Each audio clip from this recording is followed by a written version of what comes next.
आगे बढ़ाते हुए मैं मंच पर आमंत्रित करना चाहता हूँ माननीय गोपाल भारती जी, राष्ट्रीय संगठक। इनसे अनुरोध करता हुए कि वे भी इस सभा को संबोधित करें। उसी प्रकार मलेशियम भाऊ येरोला जी गोरेगांव, इनका आगमन हो चुका है, वे भी मंच पर अपना स्थान ग्रहण करें। मेरी सबसे विनंती है कि आज का अपना नामांकन का हमको दिखाना है कि हम एकजुट है। ये हमारी जब यहाँ से यात्रा निकलेगी तहसील ऑफिस तक के, तब तक सबको रुकना है। हम कितने संगठित है, क्योंकि कुछ लोग बोलते थे यहाँ पे कांग्रेस का, राष्ट्रवादी कांग्रेस का, महाविकास आघाड़ी का संगठन नहीं है, इनके साथ में लोग नहीं है। आज ये यहाँ पे जितना जनाधार जमा हुआ है, ये बता रहा है कि बड़े बड़े नेता जिनको हम बनाते हैं उनके भरोसे पार्टी नहीं है, पार्टी अपने ऐसे सब सामान्य कार्यकर्ताओं के भरोसे है। इसलिए हम जब यहाँ से निकले तो हम लोग पूरे एकजुटता के साथ, एक ताकत के साथ, सब लोग वहां तक एक साथ दिखना चाहिए हम लोगों ने, तभी हमारी असली ताकत दिखेगी। धन्यवाद। बहुत बहुत धन्यवाद। प्रथम भारत के सभी संत महापुरुषों को कोटि कोटि नमन करता हूं। तथागत भगवान बुद्ध को, महात्मा ज्योतिराव फूले जी को और आरक्षण के जनक छत्रपति साहू जी महाराज को, महात्मा गाडगे महाराज को और इन सबकी विचारधारा को लेकर जो है पूरे देश का संविधान बनाने वाले डॉक्टर बाबा साहेब अम्बेडकर को भी नमन करते हुए आज हमारे बीच तमाम जो हमारे महाविकास आघाड़ी के लीडर्स यहाँ पे उपस्थित हुए हैं। आज हमारे प्रेरणा के सूत्र डॉक्टर खुशहाल जी बोपचे, जिन्होंने पूरे क्षेत्र ही नहीं बल्कि पूरे महाराष्ट्र के अंदर एक आदर्श की नई मिसाल कायम की है, उनके सुपुत्र रविकांत जी गुड्डू, युवा नेतृत्व हमारे बीच में उपस्थित भाऊ जांबुलकर जी, तमाम हमारी माताएं बहनें यहाँ पे अधिकृत रूप से जो हमारे तमाम महाविकास आघाड़ी के लीडर्स यहाँ बैठे हैं, हमारी कुमार मैडम भी मुजारे मैडम भी यहाँ पे आई हुई है और सभी साथियों को जो यहाँ पे उपस्थित हुए हैं। मैं सभी साथियों को जो आज यहाँ पे उपस्थित हुए हैं, आज का जो दिन यहाँ पे एक स्वर्ण अक्षरों से लिखा जाएगा आप लोगों के लिए।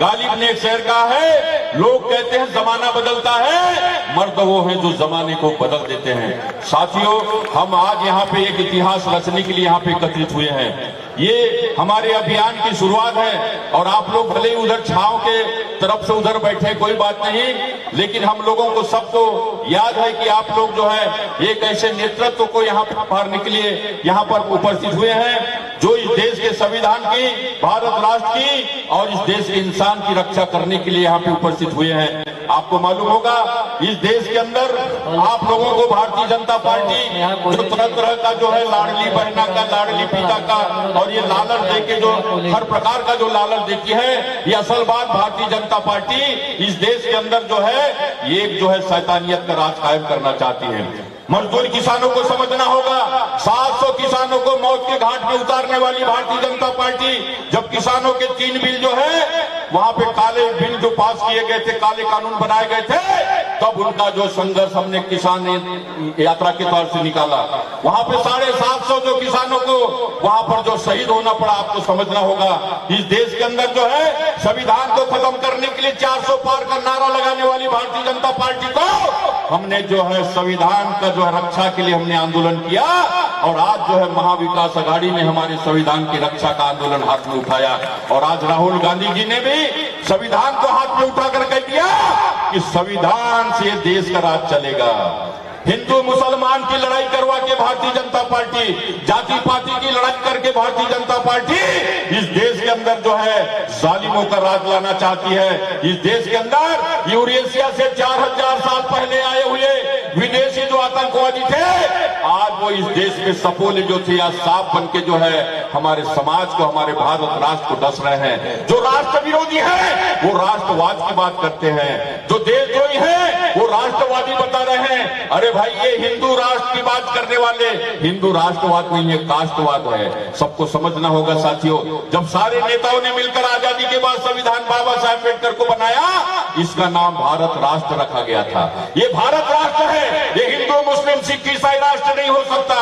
सारे लोगों को, हिंदू मुस्लिम सिख ईसाई भाइयों को, सबको जीने का अधिकार है। चाहे गरीब आकर हो जो है नांगर जोतने वाला हो, चाहे घर में चूल्हा चौका लगाने वाली हो, चाहे मजदूरी करने वाली बहना हो, उसको याद रखना है कि तुम्हारे देश का प्रधानमंत्री कौन बनता है। जब से नरेंद्र मोदी की सरकार आई है, लॉकडाउन हुआ है, जीएसटी आया है, इस देश के अंदर जो कोरोना लाकर जो है, जो एक सर्दी खांसी की बीमारी को कोरोना बनाकर भारत के लोगों को, 20 करोड़ लोगों को जान से मार देने की साजिश रची गई थी। याद रखो साथियों, उससे आपने निपटा है। वो 20 करोड़ लोगों को मार देने के बाद वो इस देश के अंदर जो है सारे देश को बेचने का किया है। आपने देखा होगा कि बड़ी बड़ी कंपनियों को बेचा जा रहा है, मजदूर किसान के बच्चों को नौकरी न मिले, इसलिए वो लोग जो है केवल तुम पंचर बनाने की दुकान करो, फलाना करो, पकोड़े बनाओ कहने वाली बात है। अरे आज यहाँ पे पोआर समाज का, लोधी समाज का, यहाँ पे मरार समाज का, ओबीसी का भी भाई, वो भी अपने बच्चे को डॉक्टर, इंजीनियर, कलेक्टर बनाना चाहता है। वो चाहे ब्राह्मण का बेटा हो, चाहे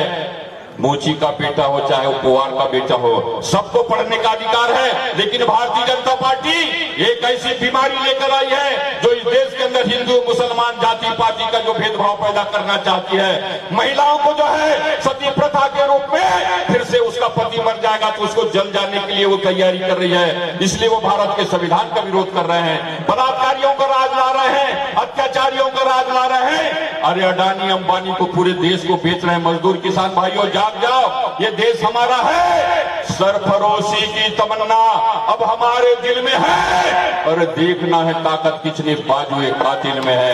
इसलिए आप लोगों से हमको समझना होगा, आज इस भारतीय जनता पार्टी को न केवल हराना है, दिल्ली में हमारी कंपनी ने सर्वे किया है, इस क्षेत्र में 5 साल से लगातार हमारा गुड्डू किया युवा नेता वो जीत गया है। साथियों, अगर आप कहोगे अब केवल जिताना है, 1 लाख वोट से ज्यादा वोट से जिताने के लिए आप यहाँ पे बैठे हो, इस बात का संकल्प लेने आना है आप लोगों को कि ताकि घर घर में जाके बताओ भाजपा एक बीमारी है, अब उसको मरने की बारी है।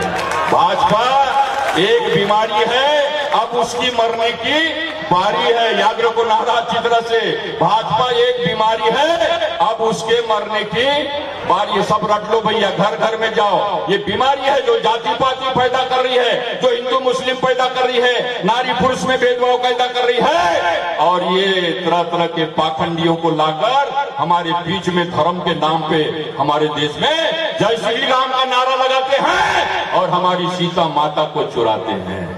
ये वो हरामियों की औलाद है जो इस देश के अंदर जो है बलात्कार करते हैं, जोगी का कपड़ा पहनते हैं और रावण की तरह जो हमारी सीता माता को चुरा लेते हैं। आप सतर्क हो जाइए। घर घर जाके महिलाओं से हमारा अनुरोध है कि वो घर घर जाए कि हिंदू एक कास्टवाद है, ये राष्ट्रवाद नहीं हो सकता। जो राष्ट्रद्रोह है उसको राष्ट्रवाद बता रहे हैं। इनकी जो है छिलाई होना चाहिए। ये जो है बम और बंदूक से नहीं मारे जाने वाले लोग हैं, इनको हम अपनी विचारधारा से मारेंगे, सत्य हिंसा और शिष्टाचार से मारेंगे।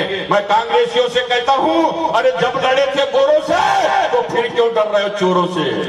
चोरों से डरने की जरूरत नहीं मेरे साथियों। इसलिए मैं आप लोगों से कहना चाहता हूं, एक एक नौजवान, जो मैंने कहा कि आप एक मर्द वो है जो बदल देते हैं, एक एक नौजवान जो है, एक एक बूढ़ा भी अगर वो 60 साल से ऊपर है, वो बूढ़ा मत समझना, वो सीनियर टाइगर है। घर घर जाओ, आपके नाते रिश्ते, चाहे वो पुआर हो, चाहे मरार हो, चाहे ओबीसी का कोई भी भाई हो, ओबीसी की गिनती की जब बात कांग्रेस ने उठाई और महाविकास आघाड़ी ने उठाई, तब इन्होंने क्या किया, वो जाकर जो है इन्होंने बात दूसरी जो है बोले कि हम आरक्षण नहीं देंगे। ये बात कहने वाले कौन है? अरे भाई, जब जात बनाने में तुमको शर्म नहीं आई तो जात के आधार पर गिनती करने में क्यों शर्म आ रही है भारतीय जनता पार्टी को? मैं पूछना चाहता हूं। इसलिए आप लोगों ने ये सोचना होगा कि जिस देश की जो है क्षमता हमारे जो लोग हैं वो केवल ये सोचते हैं कि नहीं राम मंदिर बन जाएगा तो वहां पे हो जाएगा। अरे जाइए, राम मंदिर में क्या हुआ? आज जहां राम मंदिर की भूमि है, अयोध्या की पूरी सीट जो है वो सामान्य सीट से दलित वर्ग का भाई जीत गया वहां पे, महाविकास अघाड़ी का। आपको मालूम होगा कि राम ने भी समझ लिया, राम भगवान ने भी बोल दिया ये भारतीय जनता पार्टी का बहिष्कार करो। इसलिए मेरे साथियों, आप लोगों को सोचना होगा, ये केवल चुनाव की लड़ाई नहीं है, ये लड़ाई हमारे देश को बचाने की है, ये हमारे आत्मसम्मान को बचाने के लिए है। इसलिए भारतीय जनता पार्टी इस देश के अंदर एक बड़ा आतंकवाद पैदा करने के लिए निकली है। आपने देखा होगा कि एक लारेंस बिश्नोई नाम का गुंडा जो जेल के अंदर बैठा है और उसके आधार पर उसको सुरक्षा दी जा रही है, और वो बारी में जो है वो किसी को मार रहा है, किसी कांग्रेसी को मार रहा है, अपनी पार्टी के अपने गठबंधन के एक दोस्त को मार दिया। मैं कहना चाहता हूं, जब तुमने जो इनकाउंटर का आधार निकाला तो फिर क्या वजह है कि उसको जो है आप वहां पे गुजरात की जेल में रखे हो? ये बहुत सी चीजें समझदार लोगों को समझना होगा, ये छोटी मोटी बातें नहीं है। तमाम साथियों से मेरा कहना है कि अपने घर से जो है तुमको नोट भी दो और वोट भी देना पड़ेगा। वोटों की चिंता मत करना कि तुम लोग जो सोचोगे कि पैसा देगा, दारू पिलाएगा, बोकरा खिलाएगा, ये हमारी जरूरत है। मेरे को आदेश हुआ, एक ऐसा खुशहाल बच्चा जो मेरे साथ हैदराबाद में गए, वहां के मुख्यमंत्री से हम 1 घंटा सवा घंटा मिले। वहां पे हम लोगों ने प्रस्ताव पारित किया कि ओबीसी की गिनती हर स्टेट में होना चाहिए। एक ऐसा आदमी जिसको हेलीकॉप्टर का प्रस्ताव रखा, जिसको 500 करोड़ रुपए का प्रस्ताव रखा, और जिसको कहा कि तुमको मैं राज्यसभा में भेजता हूं, फिर भी वो शरद पवार जी को छोड़ के नहीं गए। मेरे भाइयों, आप लोगों को सोचना होगा। मैं उसको जानता हूं, ये खुशहाल गुप्ते है, उसने ऐसा जो है जाबाज शेर पैदा किया है जो आपके जो है 5 साल से घर घर से अपना काम करके जो है आपको बचा रहा है। इसलिए साथियों, अंत में हमारा कहना है, आखिरी में हमारा